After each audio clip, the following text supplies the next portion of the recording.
მოგესალმებით ძვირფასო მაყურებლებო, მე გიგა ვარგობიჩია, ტელეკომპანია PKTV-ის საავტორო პროგრამის დიდი გარღვევის ავტორი და წამყვანი. დღეს დიდ გარღვევაში დიდი გაერთიანების სტუმრებიც ყავს და მას მისლები ვართ ამავე დროს. პირველ რიგში ვიტყვი იმას, რომ ჩვენს მაყურებელს მივმართავ ჩვენ ტელეკომპანია PKTV-ის ასე ვთქვათ პროგრამულ ჩანაწერს ვაკეთებთ და ხოლო ბატონი დავით ჭაბუკაშვილის სოციალური ქსელის სოციალური არხით პირდაპირ ეთერში ვართ, ასე რომ თქვენ შეგიძლიათ აქტიურობთ, ჩართოთ, გადააზიაროთ, დაგვისვათ შეკითხები, შემოვიდეთ შეკითხები და ნელ-ნელა გაგცემთ პასუხს. მოკლედ, დღეს ამას იქით ვიწყებთ აქტიურ მოძრაობას, პირველ რიგში წარმოგიდგენთ ჩემს სტუმრებს და უკვე თქვენთვის პრაქტიკულად 4-ვენი ნაცნობები ვართ, ხო ესე არა? დიდი გაერთიანება 30 მარტს 2025 წლის 30 მარტს უკვე შედგა პროკავშირების კულტურის სასახლეში საქართველოს სხვადასხვა რეგიონებიდან ღირსეული დარბაისელი ხალხი შეჭაღარებული და ასე ვთქვათ გულგასენილები იმდენი პრობლემით რაც ქვეყანას შეჭაღარებული და გაჭაღარებული. არა, შეჭაღარებულიც, გაჭაღარებულიც და გულგასენილი ხალხი, რომელიც 25 წელია სულ ცოტა უყურებს ამ პარტახიზაციას და პრიხვატიზაციას ქვეყნისას და ისინი ერთმანეთს უსვამენ შეკითხვას რა ვქნათ, რა გვეშველება, როგორ გადავრჩეთ, რა უთხრათ შვილებს, რა უთხრათ შვილიშვილებს და ასე შემდეგ და ასე შემდეგ. სწორედ ამიტომ შეიქმნა ქართულთა დიდი გაერთიანება. ამ ქვეყანას სხვა პატრონი არ ყავს, თქვენ ჩემზე უკეთ მოგეხსენებათ ყველას, რომ ჩვენ ვართ ობოლი ერი, იმ ერთი ცნობილი კლასიკოსი მწერლის არხოს, ობოლი ერი, რომ ჩვენი პატრონი არავინ არ არის, ჩვენვე უნდა მივხედოთ ჩვენს თავს და მე მგონი ზუსტად ის ჟამი გვიდგება, როცა ქართველებზე ამბობენ, კედელთან მიყენებული ქართველის გონება და გამჭრიახობა მოგცეთ ბატონებო. მე მგონი აქამდე მივედით. მოკლედ, ბატონებო და ქალბატონებო, დიდი გაერთიანება შედგა, დამფუძნებელი შეკრება შედგა.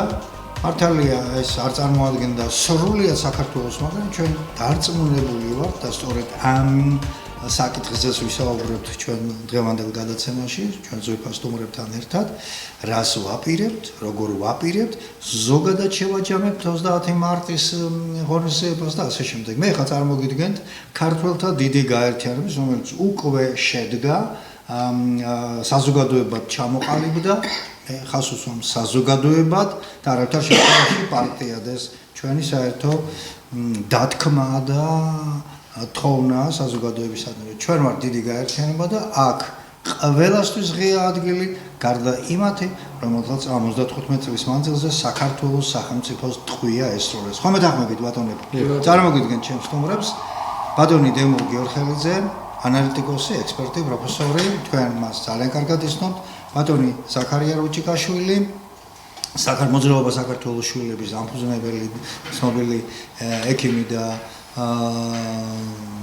კლინიკის ხელმძღვანელი და ბატონი დავით ჭაბუკაშვილი, ასევე ცნობილი მხატვარი, ხელოვანი, შემოქმედი, საქართველოს ჰელსინკის კავშირის რეგიონალური ორგანიზაციის თავმჯდომარე, მებრძოლი, პატრიოტი ადამიანი და თქვენი მონამორჩილი გიგა გობიჩი, ამ შემთხვევაში წამყვანიც და ერთ-ერთი ინიციატორი ამ 4-ეულის აი ამ დიდი გაერთიანების. მოგესალმებით, ბატონებო, კიდევ ერთხელ. მოგესალმებით. დავიწყოთ რითი? შეჯამებით, რა თქმა უნდა. მოკლედ შევაჯამოთ, ბატონებო, თქვენგან დავიწყებ და ყველას რა თქმა უნდა მოგცემ სიტყვას. შევაჯამოთ 30 მარტის ხომა და მერე მოლოდინებზე და გეგმებზე ნელა გავუზიაროთ. მოგესალმებით. თავარი რა მოხდა, ჩვენ სრულიად შეგდებულად 4-მა ინიციატორმა ჩვენთვის უახლოეს ადამიანებსაც კი არ მივმართეთ, არ შევთავაზეთ რომ მოსულიყო აქ, იმიტომ რომ თვითონ ეს მოძრაობა არ მოითხოვს რეკლამირებას და არ მოითხოვს იმას, რომ ჩვენ ვინმეს ვთხოვდეთ აქ მოსვლას. მოვიდა ის ხალხი, ძალიან ბევრი ვერ მოვიდა გასაგები მიზეზების გამო, ბევრმა მომწერა, ბევრი საზღვარგარეთ და ჩვენ საშუალება შევქმნით, რომ ყველა დაინტერესებულ პირს ენახა ეს გადაცემა, იყო ემოცია, მე მინდა სწორი განმარტებები გავაკეთო, ემოცია იქნებოდა, არაფერი არ გაფილტრულა, არაფერი არ შეგვიზღუდია, იმიტომ რომ ადამიანებს უჭირთ ის ყოფა, რომელიც არის, ისინი ითხოვენ იმის გასწორებას, რაც დანაშაულის გზით არის განადგურებული და ქართული სახელმწიფო დამხობილი იქნა 1992 წელს. სხვადასხვა ტიპის, სხვადასხვა კატეგორიის ადამიანი მოვიდა, ზოგი რასელოდა, ჩვენ ზუსტად ჩამოვაყალიბეთ, ეს იყო პირველი შეხვედრა, აქ უნდა გაცხადებულიყო, რომ ასეთი რამ შედგა, ჩვენ გამოვაცხადეთ მთავარი მიზანი, თუ საქართველოში პოლიტიკური ძალები, მათ შორის ხელისუფლებაში მყოფი პოლიტიკური ძალები ვერ ახერხებენ ქვეყნის განვითარების გზაზე გაყვანას, ქვეყანა კრიზისშია, ყოველ დღე უკვე 100 დღეზე მეტია მიტინგები მიდის, პარლამენტში მხოლოდ ერთი პარტია ზის, საშინაო მდგომარეობა ცუდია, მიგრაცია კატასტროფულია, რამ შეიძლება შეცვალოს ეს? პარტიები არ იქნენ დაშვებული არჩევნებზე, ესე იგი ეს გზა არის აბსოლუტურად წამგებიანი გზა და დაასრულებს უდიდეს ტრაგედიას, რომელიც საქართველოს ელოდება. მთავარი მიზანი ქართველთა დიდი გაერთიანებას არის ქართველების ერთად დგომა, განსაგებია ყველას არ ექნება ამის სურვილი, ჩვენ გვჭირდება განსაკუთრებით შემართული, განსაკუთრებით საკუთარი ქვეყნის მოყვარული კაცი, რომელიც მზად არის მოქმედებისთვის, ძალა უნდა ჩამოყალიბდეს ქართველი ხალხის ძალას, გაერთიანებულ ქართველებს წინ ვერავინ აღუდგება, რადგან ეს ძალა მოითხოვს არა მარტო კონსტიტუციური წყობის აღდგენას, არამედ მოითხოვს საშინაო საგარეო პოლიტიკას, მოითხოვს წესიერ საარჩევნო კანონს, მოითხოვს წესიერ არჩევნებს და ასე შემდეგ. ყველანაირი დასმა საკითხისა იქნება უბრალოდ ფორმალობა, თუ ამის უკან არ დგას ძალა. პოლიტიკაში ან ხარ ძალა და რაგი პარტიებს ძალა აღმოაჩნდა, ეს უნდა აღმოაჩნდეს ქართველ ხალხს, მის გაერთიანებას, რაც შეეხება პროგრამებს. ქვეყნის სოციალურ-ეკონომიკური განვითარების კონცეფცია შემუშავებულია, ვინც ცოტა უკმაყოფილო დარჩით, რომ ჩვენ კონკრეტულ გეგმებზე უნდა გვეკეთებინა, კიდე გეუბნებით დღევანდელ მდგომარეობაში. ჩვენ პირველ შეხვედრაზე სოფლის მეურნეობა როგორ უნდა იყოს მოწყობილი, მრეწველობა როგორ უნდა იყოს, ამაზე რო გვესაუბრა, სერიოზული არ იქნებოდა. მე ყველას გიწევთ ჩემთან, ჩემი ტელეფონი ცნობილია, მობრძადით, მესტუმრეთ, გაჩვენებთ ტომებს, ეს არის მეცნიერული ნაშრომი, ეს არის ფორმულები, გრაფიკები, გათვლები, ცხრილები, ეს არ არის ტელევიზიით სასაუბრო დღევანდელ სიტუაციაში. ქართველები აიკრიბებიან, ჩვენ ვიწყებთ აღდგომის შემდეგ რეგიონებში გასვლას, ყველგან იქნება რეგიონალური ცენტრი, უკვე გვერდი შეიქმნა Facebook-ზე და ყველა შეგეძლებათ მსურველს გაწევრიანდეთ ამ გვერდზე და ჩვენ გაერთიანებაში მყოფი ადამიანები ყოველდღიურ კავშირზე ვიყოთ ერთმანეთთან, ამიტომ არაფერი არ მიდის გაუთვლელად, ყველაფერი და ყველა ნაბიჯი აწონილია, გათვლილია, გააზრებულია, გააღიზიანებს ვინმე ჩვენი მოქალაქეების ის ტონი, რომელიც თქვენ ზოგიერთ გამოსვლაში მოისმინეთ, ბუნებრივია. ასეა 32 წელია ქართველი დაამცირეს, ქართველი შეურაცხყვეს, ქართველი გააღარიბეს, ქართველთა დიდი ნაწილი ქვეყნის გარეთ იძულებით გახდა რომ წასულიყო და ამ სიტუაციას ჭირდება გასწორება. სხვა გზა რომ არსებობდეს, ჩვენ აქ არც ერთი არა ვართ იმ ასაკში, როდესაც შეიძლება ემოციის დონეზე გადადგა ნაბიჯი. სანამ გადაცემა დაიწყებოდა, ჩვენ ერთმანეთში ვსაუბრობდით და პირდაპირ დავსვით საკითხი, რომ არა ეს უკიდურესი მდგომარეობა, ჩვენ რატომ უნდა გამოგვეჩინა ინიციატივა, რომელიმე ჩვენთაგან საქმე აკლია, უმუშევარია, რაღაც ესე იგი განსაკუთრებული პრობლემა, არა, მაგრამ ამის არ გაკეთება იქნება ქვეყნის წინაშე დანაშაული. ამიტომ სწორად გაიგეთ ყველაფერი, რაც მე ჩემს გამოსვლაში ვთქვი, გავიმეორებ. ჩვენ ყველას დავანახებთ, მათ შორის ურწმუნოებს, მათ შორის მოხარულებს იმისა, რომ ამათ არაფერი გამოუვა. გამიგეთ რა, ესე იგი, ქართველს უხარია, რომ ქართველები შეიკრიბდნენ, რომ ამ ჭაობიდან გამოვიდნენ და ამათ არაფერი, თუ არაფერი გამოუვა, ნეხში იქნებით და დაკარგავთ ამ ქვეყანას. ქართველებს ყველაფერი გამოუვა. ჩვენ ქართველს არ უხარია ეგ. ქართული გვარით მოსიარულე შეიძლება ასეც იყოს. ნახეთ, ჩვენ ვანახებთ ყველას, რომ ქართველებს ერთმანეთთან საუბარი შეუძლიათ, ერთმანეთის გვერდით ყოფნა შეუძლიათ, გაერთიანება შეუძლიათ, იმიტომ რომ ეს გაერთიანება ვინმეს კარიერისტულ ინტერესებს კი არ ემსახურება, არამედ ამ ქვეყნის მომავალზეა საუბარი. ხასუსვამ ოფიციალურმა სტატისტიკამ მოგცა გასული წლის მონაცემი. საქართველოს დატოვა 253,000 კაცმა. ეხლა თუ ვინმეს გონება შეგიძლიათ, მე არ მოგწონვართ პიროვნულად, ბატონი გიგლა არ მოგწონთ, ბატონი დავითი არ მოგწონთ, ბატონი ზაქარია არ მოგწონთ. დიდი ბოდიში, მაგრამ არც იდი არ მოგწონთ.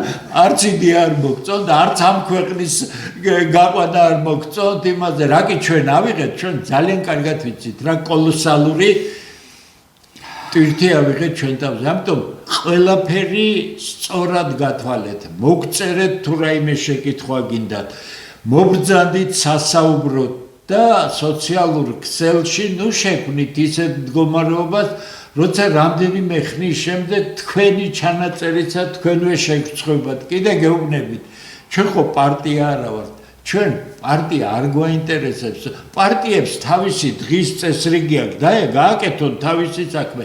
ჩვენ არც ერთ პარტიასთან არ შევდივართ, არც დისკუსიაში, ჩვენ არ გვაინტერესებს მათი მსოფლმხედველობები. გაეკეთებინათ საქმე, რაც მიიყვანენ 2025 წელია. 1992-დან მოყოლებული. 92 წლის შემდეგ ქრისტეს ასაკი. მას შემდეგ რაც კატასტროფა მოხდა, გაეკეთებინათ და მაგრამ არის ერთი რამ.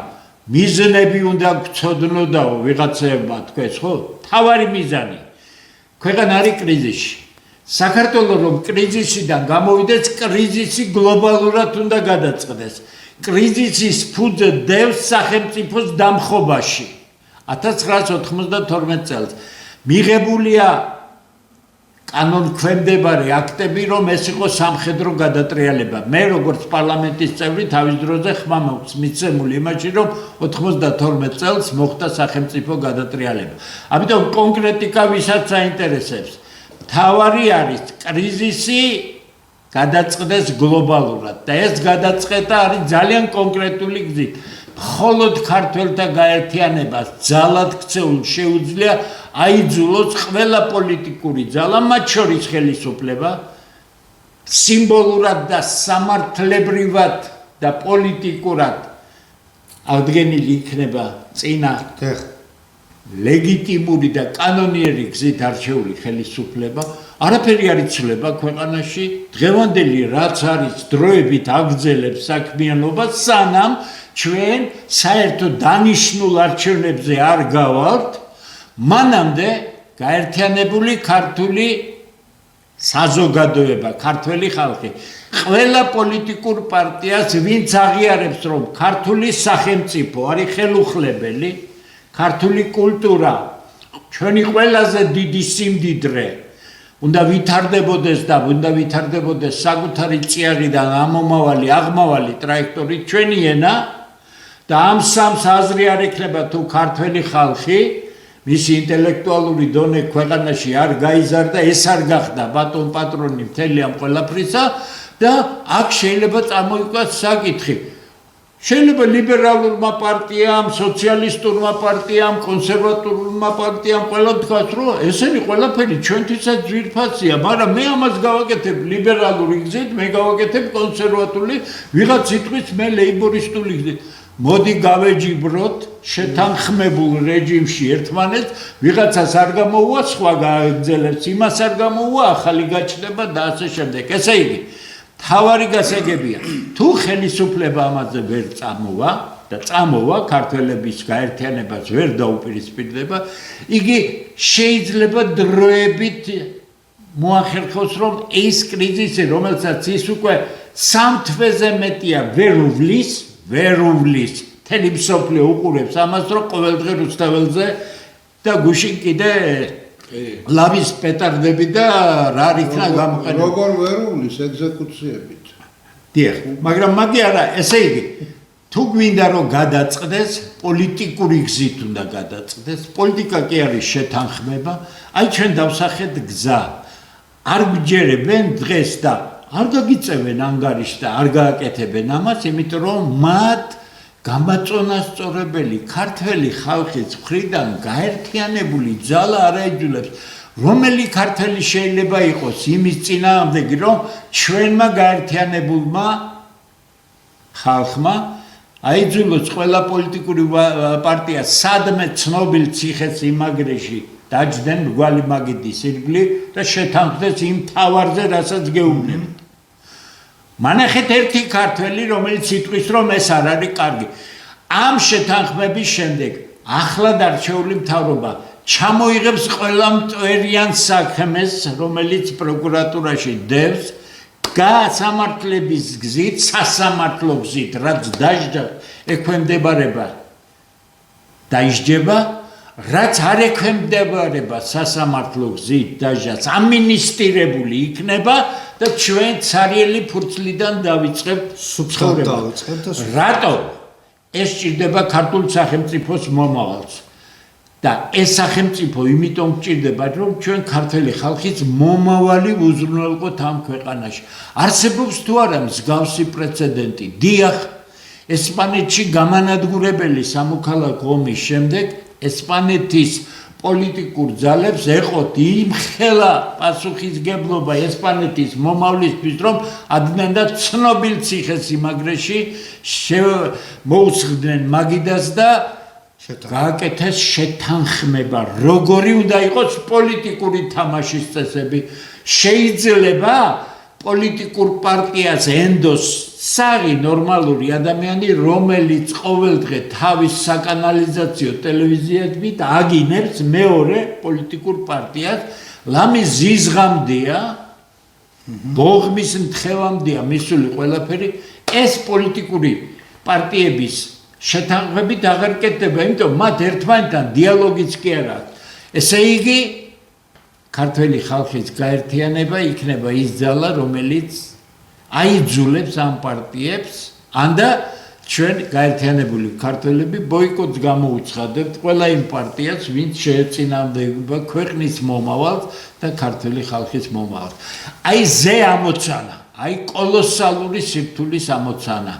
პროფესიული თვალსაზრისით, როგორი უნდა იყოს ეკონომიკა, როგორი უნდა იყოს სოციალური სფერო, განათლება, ჯანმრთელობის დაცვა და ასე შემდეგ, ყველაფერი არის ბრწყინვალედ გაკეთებული და ჩვენ აქამდე მივალთ. მაგრამ ამაზე დავიწყებთ საუბარს მათ შემდეგ, რაც შედგება ქართველთა დიდი გაერთიანება. 30 მარტს მოხდა დაფუძნებელი კრების მეშვეობით ამის აღიარება. დანარჩენი უკვე სამუშაოა და ჩვენ ინტენსიურად მუშაობთ ყოველდღიურად. დიდი მადლობა. ბატონ ზაქარია, გთხოვთ. მოგესალმებით ძვირფასებო. ბატონმა დემურმა აქ ახსენა, რომ აგერ პარტიული ურთიერთშეხვა შემოხლა მიმდინარეობს საქართველოში. მოსაუწიეთ ბატონო. და საერთოდ ერთი მომენტი მინდა გითხრათ. 12-13 წლის წინ ქართულმა ოცნებამ დაიწყო ძალიან უცნაური განცხადებით. ჩვენ აცხადებთ კოჰაბიტაციას და ქართულ ოცნებას ეს კოჰაბიტირებული ორგანიზაცია არ დაემორჩილა. დაემხო თავს. კოჰაბიტაცია ნიშნავს ურთიერთზედდებას ნიშნავს. ეს ფიზიკის ტერმინია, კოჰერენცია ქვია სინამდვილეში მას. და ანუ ტალღათა ერთმანეთთან ზედდებას და ერთმანეთის გაძლიერებას ნიშნავს. მაგანოს ეს, მაგრამ რატომღაც ეს კოჰაბიტირებული ფენა არ დაემორჩილა. იქამდე მივიდა ქართული ოცნება თავის დროზე, რომ მან თქვა ერთი საოცარი ფრაზა, შუა უნდა გაიკრიფოსო.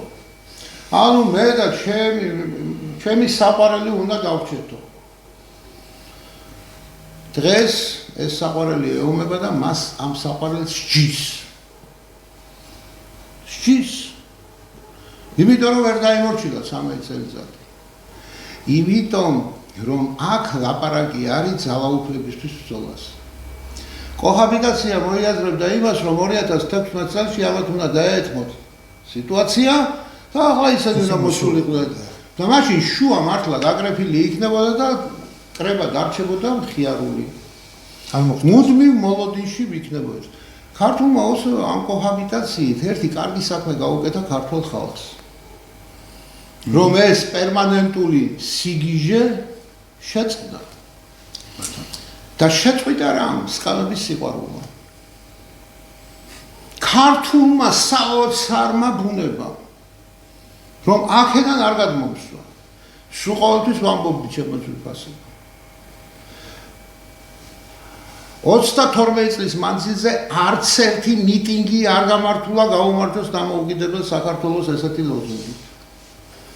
არც ერთი მიტინგი არ გამართულა და სადაც იტყობდნენ ხალხს მიმართავდნენ მამულიშვილნო. კი ბატონო. ყველა მიტინგზე შეკითხები გამლეს და ვინ ხარ შენ და პატრიოტი ვარ. პატრიოტი ნიშნავს მამის მიმდევარს. სულ განსხვავებული ცნებაა მამულიშვილობისგან. მამულიშვილობა ტერიტორიის სიყვარულს განსაზღვრავს პირველ რიგში. და პატრიოტი ნიშნავს მამის მიმდევარს. მამა თუ თახსირია, შვილი რა გამოდის? მამის მიმდევარი. თახსიროვიჩი. ხო. აქედან გამომდინარე, აღირია საერთოდ ეს უცხო სიტყვათა ჩვენა წამოვიდა, ხალხი გაურკვეველია. ორიენტაცია წამოვიდა საოცარი, რომ ვინ არის ვეღარ არკვევს, მაგრამ ყველას უნდა თავისუფლება და რო შეეკითხო რა არის თავისუფლება. ყველას უნდა რასაც ვერ უნდა იმას გავაკეთო. არა ძვირფასებო. თავისუფლება ყველაზე დიდი ბორკილია მამულიშვილისთვის. სტოპ. 9 აპრილს ეხლა მოდის 9 აპრილი. ადამიანები თავისი სურვილების გამო კი არ იბრძოდნენ. არამედ თავიანთი უფლებები უკიდურესად სიკვდილამდე შეზღუდეს. ეს ყველაზე დიდი უფლება, რასაც სიცოცხლის უფლება ქვია, მათ შეზღუდეს, თავი გაწირეს. დღეს ყველას პირზე აკერია მართლა გმირი ადამიანის, რომელსაც ერთ სიტყვა ვერ დაათქმევინეს და სამშობლოს დროშაზე ვერ დაათქმევინეს ფეხი, ამწუხელიძის. ამწუხელიძე აკერია ყველას პირზე. მოდით ჩემო ძვირფასებო გულებში ჩავიხედოთ. ვის შეუძლია ამის გმირობის გაწევა? ვის შეუძლია იმისთანა გმირობის გაწევა, რაც დაუშვათ ზეა გამსახურდია სიკვდილამდე გააკეთა. ხელი არ მოაწერა გადადგომას. ეს ნიშნავდა ლეგიტიმაციას ამთავრობის. ყველა ძვალი დამტვრეული ქონდათ ჩვენ გადაცემა გვაქვს ამაში ჩაწერილი ბატონი არ სახელსა და გვარს არ ვიტყვი, თუმცა ეს არა. რომელიც გვეუბნა მე ჩავაცვი გროზნოში ამ ბატონო. და ხელები ისე დამყვებოდა თითქოს სახსარი 30 წელი ქონდა თითო ხელზე. თქვენ წარმოდგენილი გაქვთ რა გაიარა იმ მონაკვეთში, როდესაც მას კლავდნენ. თქვენ წარმოდგენილი გაქვთ თუ რომელიმე კვილი რვას ტკივდება ზოგიერთ ჩვენგანს ვაი დედას ყვირილი შეიძლება მოიბინოს მთელი უბანი რო იქნება სადღაც სანალგინი ნახოს ან ციტრამო. საშველი არსაიდან და კაცკლავდა. მე მინდა თქვენ მოგილოცოთ გუში იყო ზვიადის დაბადების დღე და ესაც სიმბოლურია რომ მის დაბადების დღის წინა დღეს დაარსდა ჩვენი ეს ერთობა და მისი დაბადების შემდგომ დიდი გაერთიანება. ძალიან ბევრმა გუში წინ ჩვენ როდესაც ამ შეხვედრას მართავდით ბევრმა წერილიც მოიწერა და ბევრმა ვითხრა კიდევაც რომ ხო კაი შევიკრიბეთ და მე რა შევიკრიბეთ ის ხო ზღვაში წესია ჩვენ 1000 კაციან დარბაზში შევავსეთ თითქმის დაახლოებით ჩემი გათვლით იქ გადავხედე 850 კაცანი თუ არა 800 კაცი მაინც ვიჭერთ ეს დიდი შედეგია დიდი მადლობა თქვენ ვინც მოგზავნეთ დიდი მადლობა მათ ვისაც მოგეჩქარებოდა და გარკვეული მიზეზების გამო ვერ მოხვედით მაგრამ სად არის საქართველო ნუ თუ ესე გაცივდა ქართული სისხლი ქართულ ძაღლებში სათხართ შემოძვირფასებო ჩვენ თქვენ საძებნელად მოვდივართ ხელის ცეცებით და თითოეული უნდა გიპოვოთ რა გეგმებზე მელაპარაკებით რა გეგმა რო შესრულდება რაღაცა მერე მოხვალ თუ შესრულდა ის გეგმა მერე გინდმოსულხარ და გინდა ხუძე კაცია დღეს საქართველოში დასაბარებელი ქართველთა დიდ გაერთიანებაში არ არის ეს პოლიტიკური პარტია ნუ გეშინიათ და ნუ ხართ აცრილები გაერთიანებებზე საქართველოს ეროვნული მოძრაობა იწყებს სულის ამოთქმას იწყება დღეს მისი რეანიმირება მობრძანით და პირადად მე გეუბნები თუ ამ მოძრაობას უღალატ აი თქვენს წინაშე პირობას თუ ამ მოძრაობას ღალატს დაინახავთ ჩემი მხარით მე ჩემი ხელით სიცოცხლეს მოვისწრაფ აი ასეთი თავგანწირულები მოვდივართ ჩვენ ფისი გვაქვს დადებული არც სამშობლოს უღალატებთ და მით უმეტეს ერთმანეთს და ბოლომდე მივიღოთ ამ დიდ იდეას აუცილებლად სხვა გზა საქართველოს დარჩენილი არაა თქვა ბატონო დემურმა ჩვენ გავწყდებით საქართველოს მოსახლეობა დაამსგავსეს კუთხეში მიყენებულ დიდ დევს რომელსაც გასახანსარსად აროტევებენ და დაგამტრევთ ეს დევი დაგამტრევთ გაფრთხილდით შვიდად იყავით და ქართველ ხალხს მოусმინეთ აი მას მთავრობას ვეუბნები ბატონ ზაქარია ერთ რამეს ვიტყვი ერთი ცხიათ უნდა ვთქვა ჩვენ იყო რაღაც პრეტენზიები რომ ზვიადისტები ხომ არ არიანო აქო უფრო მეტიო ქართველი ვარ ზვიადისტობაზე დიდი არა ეხლა კარგად გაიგონეთ ჩემი პირადი შეხედულება თუმცა იგივე ქართველებმა ჯობს 1000-ჯერ ახსენონ მერანკოსტავას და ზვიად გამსახურდია სახელი ვიდრე ერთხელ ახსენონ მიშა სააკაშვილიც და ბიძინა ივანიშვილიც სახელი გასაგებია თქვენთვის თუ არ არის გასაგები ქართული იდეისთვის 88 წლიდან დაწყებული ამ ორი კაცის გვერდით უამრავი ღირსეული ქართველი იბრძოდა ვინ არის ახლა აი ბატონ ზვიადის გვერდით იბრძოდეს ზვიადისტია ეს რა უგავს ამას ქართველია რომელიც მზად არის მოკდეს და აქ ვისაც უყურებთ თქვენ ზაქარიამ სწორად გითხრა აქ უბრალო ხალხი არ არის შეკრებილი რომელსაც რაღაცა უნდა არაფერი არ გვინდა ჩვენ ეს ქვეყანა გვინდა ამიტომ ის რასაც თქვენ ზვიადისტებს უწოდებთ რომელიც შემდეგ ბიშისტები გახდნენ რომლებიც შემდეგ ბიძინისტები გახდნენ მათ ეროვნულ საქმესთან ზვიად გამსახურდიან მე რადკოსტავად მათ იდეა არ გააჩნდათ და მედროვეები იყვნენ ჩვეულებრივად და კარგად დაიმახსოვრეთ კარგად დაიმახსოვრეთ, ქართველების გაერთიანება აუცილებლად მოხდება. ეროვნულ მოძრაობაში ღირსეული ხალხი ბევრი იყო და ისინი ამ მოძრაობაში იქნებიან.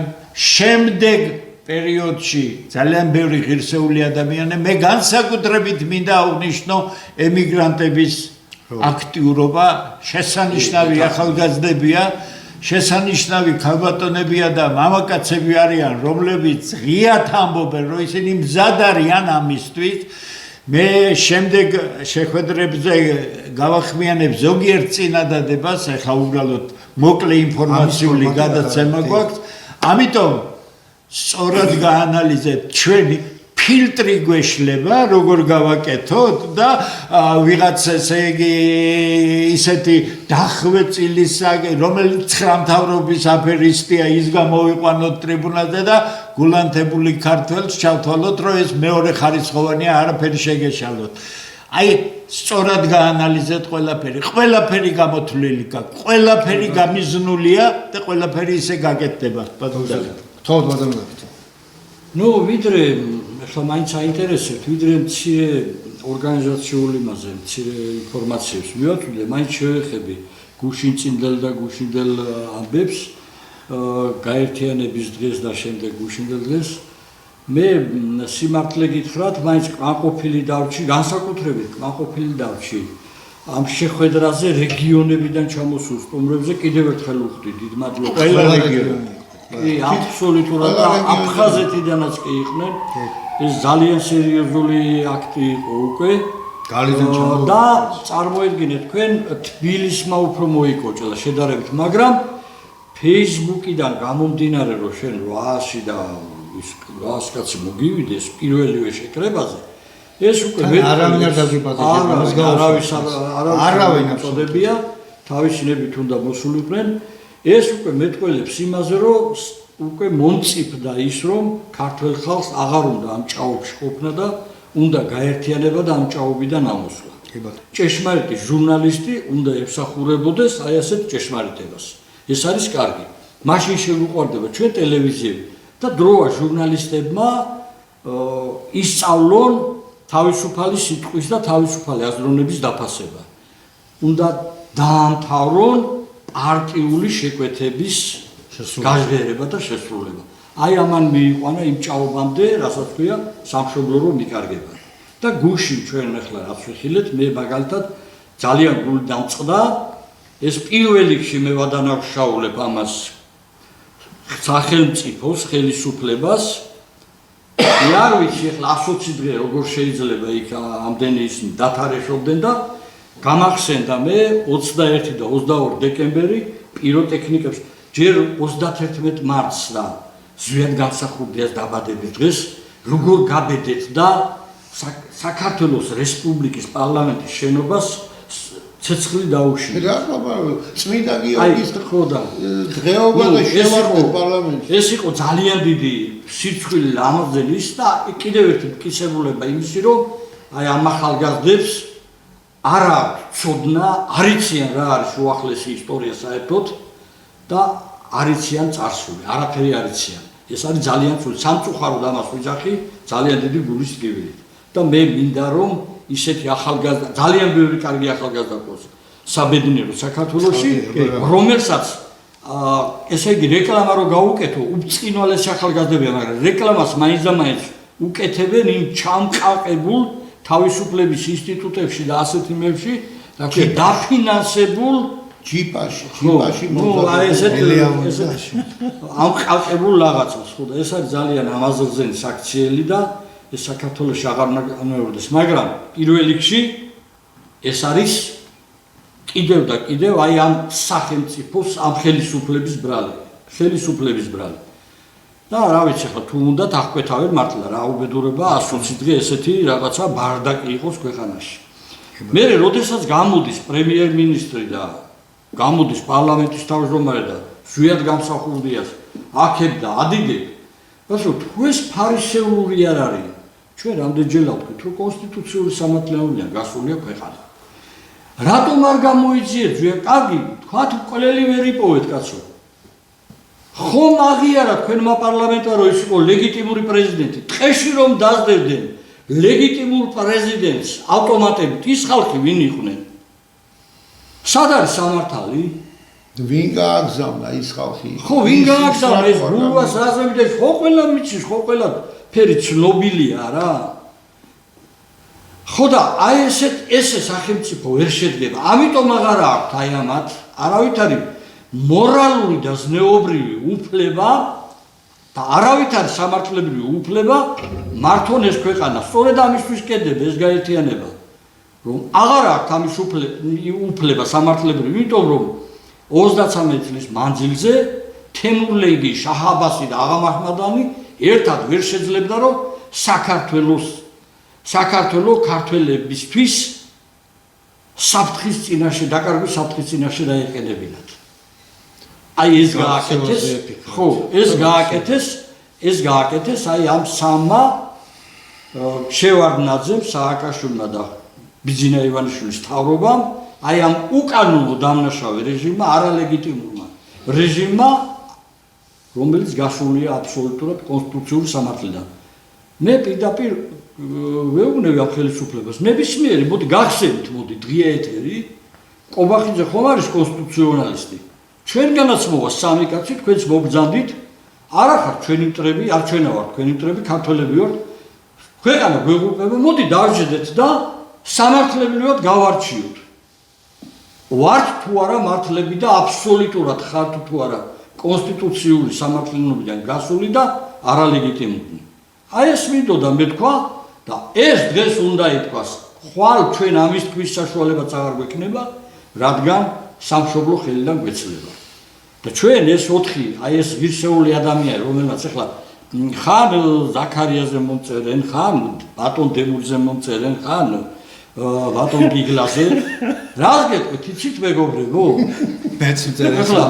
ხო, მე არ მეშლება ადამიანების ცნობა და 7 წელი სახელმწიფო გადატრიალებიდან ჩრდილო კავკასიაში ვიყავ გაქცეული, დასახრეთად დამდებდნენ და რა მექნა ახლა, ხო? ბატონმა ზვიადიმაც გაარიდა თავის დროზე ისა. ხატვარი კაცი ვარ, ადამიანს ცრემლშიც ხედავ, ისეც ხედავ, სახელზე რო შევხედავ და ცხოვრებითაც ხედავ. თქვენ რო შავი ჯიპებით დაბზანდებით კაცო ახლა აი ახლა ხშირად უფრო მაგრა აწვევიან ხოლმე ბატონ დემურს, ხო, ჩევთა რომ აუ ის არ იყო რა ქვია ჰელსინკის კავშირი თქვა, ხო? მაინც და მაინც ხო არ იყო ჰელსინკის კავშირი. ჯო მე ხო უყურებ ამ კაცო შეეძლო დიდარი ყოფილიყო ჯიპებითაც ყველაზე კარგად და საუბრობ. ფეხით დაიარება ეს კაცი ხო?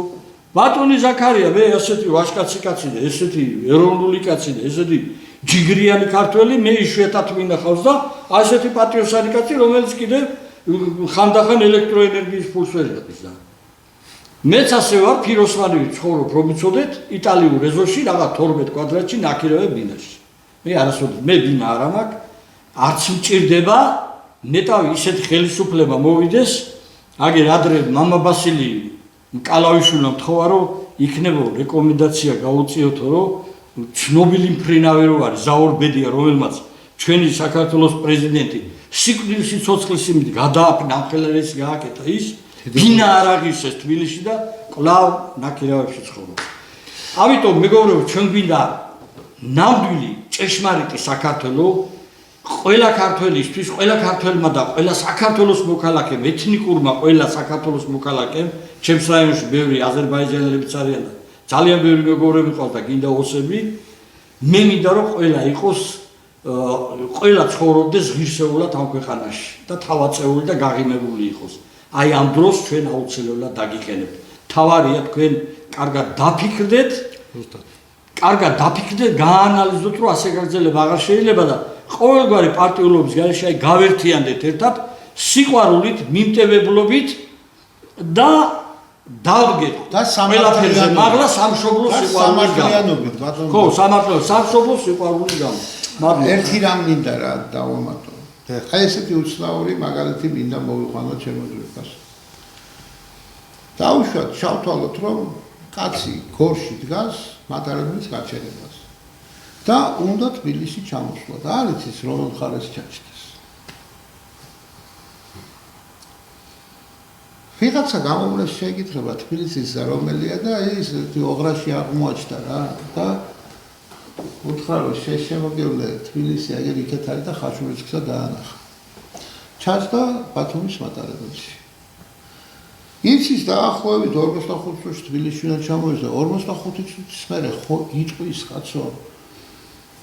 ჩად ვარ. თბილისში ვარ. იქ ვიღაცა შეხვდება და ეტყვის კაცო ამის შენ თბილისში ვერ წახვალ და რა უნდა ქნას იმ კაცო. აუცილებლად უნდა ჩამოვიდეს იმ მატარებლიდან და რომელ მატარებელზე უნდა დაჭდეს? თბილისის? არა, იმ მატარებელზე, სადაც გზა გაუბრუნდა, გორის მატარებელზე უნდა დაჭდეს. მიხვდით ხო? საქართველოს 1992 წელს ამოსვეს თავისუფლების ლიანდაგებიდან გადასვეს დამოკიდებულების შეუცვალეს განვითარების ვექტორი მონობის რელსებზე და რაც უფრო დიდხანს სივლით მაგმიმართულებით ჩემო ძვირფასებო უფრო და უფრო გაგიჭირდებათ უკან დაბრუნება შეიძლება სიცოცხლეც არ გეყოთ უკან მოსაბრუნებლად და ტყეში რომ კაცი დაიბნება რატო სვავს ადამიანი ტყეში რომ შედის პატარ-პატარა ნიშნულებს რომ გზა არ დაებნეს იქედან უკან დაბრუნდეს აქამდე, აქედან უკან დაბრუნდეს იქამდე, რომ ისევ დაბრუნდეს. საქართველოს დამოუკიდებლობის რელსებიდან ხართ ამოგდებული და ვართ სულ ამოგდებულები, ჩვენ თუ არ დაბრუნდით იქ, სადაც გაგვიმრუდდა გზა. შანსი არ არის ჩვენი გზის პრობლემის. მეთანხმებით ბატონო. ბატონო. მოკლედ შევაჯამოთ ახლა დღეს ჩვენ ვრცელი გადაცემისთვის ორგანიზაციულად რა უნდა გვეთქვა? ეხლა ჩვენ მოკლეს დროში გვექნება ეხლა ოფისი, ალბათ მე განცხადებაც გავაკეთე და ჩვენი პირველი გასვლები იქნება რეგიონებში, უნდა დავაფუძნოთ ბათუმში, ქუთაისში, ზესტაფონში და შევატყობინოთ. ყველა რეგიონს მოვიცავთ. გველოდებიან. ყველა რეგიონს მოვიცავთ აუცილებლად აქ და ამ დროს ჯერ პირველ რიგში წავალ ჩვენ სწორად გვაქვს არჩევანი გაკეთებული, სწორი გეზი გვაქვს აღებული ქართულთა დიდ გაერთიანებაში, ყველა რეგიონს, ყველა სოფელს, ყველა ქალაქს, ყველა დაბას მივწოდებით და ერთი რამე მინდა უთხრა, ყველა ამ 330 პარტიას თუ რამდენიც არის, რა ვიცი, საქართველოს შექმნილი 333 დღეს მოქმედ ხელისუფლებას, წინა ხელისუფლებას, იმის წინა ხელისუფლებას, ვისაც ლომისწილი აქვს შეტანილი აი ამ სამ ძალას ლომისწილი საქართველოს დღევანდელ მდგომარეობაში უნდა უთხრათ. ბატონებო და ქალბატონებო, გეშინოდეთ ქართული ხალხის დუმილის დარღვევის, აი ამდენი ხანი რომ დუმდა დაიწყო ეს პროცესი და მივა ყველაფერი ლოგიკურ დასასრულამდე. გაიმახსოვროთ ეს კარგად. ნუ გააკეთებთ ისე, ნუ გამოსცეთ ქართული ხალხის მოთმინებას. ზუსტად, ნუ გამოსცეთ ქართული ხალხის მოთმინებას, თორე შურისძიება ჩვენი დამფუძნებელზეც ვილაპარაკეთ ამაზე, იქნება შეიძლება სასტიკი და მძვინვარი გახდეს. არ არის ეს საჭირო, იმათვისაც სამშობლოა, ჩვენთვისაც სამშობლოა. ვთქვით გასაგებად, რომ ვინც ჩვენ სახელმწიფოებრიობას ტყვია ესროლა, ხო? დღესაც ყელყელაობენ ესენი სადღაც. იგივე იმაში, რა ქვია, წულუკიანის კომისიაში. კაცი რომელსაც ესროლა საქართველოს დამოუკიდებლობას ტყვია, ეგ გვერძეულს ეხა და ვიღაცების დაკითხვას აწარმოებს. ეხა ვინ ჭამს მაგას რა? რა არ გვინდა ამ თემაზე საუბარი. ყველა ვიცით ვინ არის, როგორ არის და ჩვენ არავის მივცემთ უფლებას, რომ ჩვენ შვილებს და შვილიშვილებს არ ჩავთოთ ამ საქმეში, ამ დიდ გაერთიანებაში. გარღვეული წრე და ჯაჭვი პოლიტიკური არ შევქმნათ და ეს 23 წლიანი პოლიტიკური ტეორიდან გამოსასვლელი გზაბილიკები არ უთხრათ, როგორც საჭიროა ისე. ერთ კავშირს დავანებეთ თავი, არც მეორე გვინდა, არც მესამე გვინდა და არც ერთი არ გვინდა, გვინდა თავისუფალი, ძლიერი, გამთლიანებული და ერთ სულ და ხორცად ქცეული ყველა ქართველი და ყველა ის მოქალაქე, რომელიც თქვენს და ჩემს სამშობლოს საკუთარ სახელმწიფოდ აღიქვამს. მე ამით მინდა დავამთავრო. ეხლა ეს არის ბატონო გიგლა, რომლებსაც ფუტკარი ვიჩრომა არის. დიახ, მე ვალთ იქამდე, რა თქმა უნდა. აქ ბატონმა დავითმა და ჩემმა მეგობრებმა და სტუმრებმა უკვე მოგახსენეს, რომ პირველი დღე, აი მეორე დღეა დღეს რაც ჩატარდა ეს ისა, ჩვენ უკვე შევიკრიბეთ პატარა ანგარში ჩაგაბართ, იმიტომ ამ გადაცემას დაახლოებით 2 საათიანი თათბირი უძღოდა, ლაპარაკი და დიალოგი უძღოდა. ჩვენ ვიქნებით გამჭვირვალე სრულიად ახალი ტიპის საზოგადოებრივ მოძრაობას უყურით საფუძველს, დიალოგის ახალ კულტურას, ეგრე არ არის ბატონო? ჩვენ ველი თქვენგან წინადადებებს, ამას უყურით საფუძველს, ველით წინადადებებს, ველით გამოხმაურებებს. აქ ბატონმა დავითმა აღნიშნა, რომ უკვე არის ზარები, რომ ქართულად იდგა ერთიანებას, აი თუნდაც საკუთარი კონტრიბუცია, ასე ვთქვათ, საკუთარი შემონაწერი, აი რაღაცა გარკვეული ვადით უფასოდ დაგვითმონ ოფისზე რაღაცა. ალბათ იქნება ასეთი მსურველების სხვების. ჩვენ ფონდსაც შევქმნით, გავერთიანდებით კიდევაც და ყველა ნაბიჯი იქნება სრულიად საქართველოსთვის ღია და ყველა ანგარიში ფინანსური ყველაფერი მოხსენდება აუცილებლად.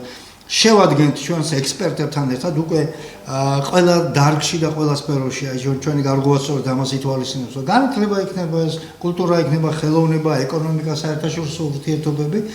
შევქმნით ძირითად ბირთვს ჭკვიანი, გამჭრიახი, გონება დამჯდარი და გამოცდილი პროფესიონალებისგან და შევთავაზებთ სერიოზულ პროგრამებს სახელმწიფოს. არ გააკეთებენ, თავიანთ თავს დააბრალონ, მე რაც შეიძლება მოხდეს. ჩვენ გვაქვს ამისი მეთოდები, საინფორმაციო ომიც როგორ ვაწარმოოთ, როგორ მოვიგოთ, როგორ მოვხდოთ და ყველაფერი. ასე რომ გთხოვთ, ნუ დავგზარდებით, დაგვიდექით გვერდზე, დაუდგეთ ერთმანეთის გვერდზე, გაწევრიანდით, შემოდით და ყველა რეგიონში, ყველა რაიონში ჩვენი დასახდენი ძალა ბირთვი უნდა შევქმნათ და ნელ-ნელა ვემზადოთ იმისთვის, რომ საქართველოს აი, ბატონო ზაქარიამ რო თქვას, იმ ამოვარდნილ კალაპოტს დაუბრუნდეს ისევ. დიდი მადლობა, გემშვიდობებით, მომავალ შეხვედრაზე.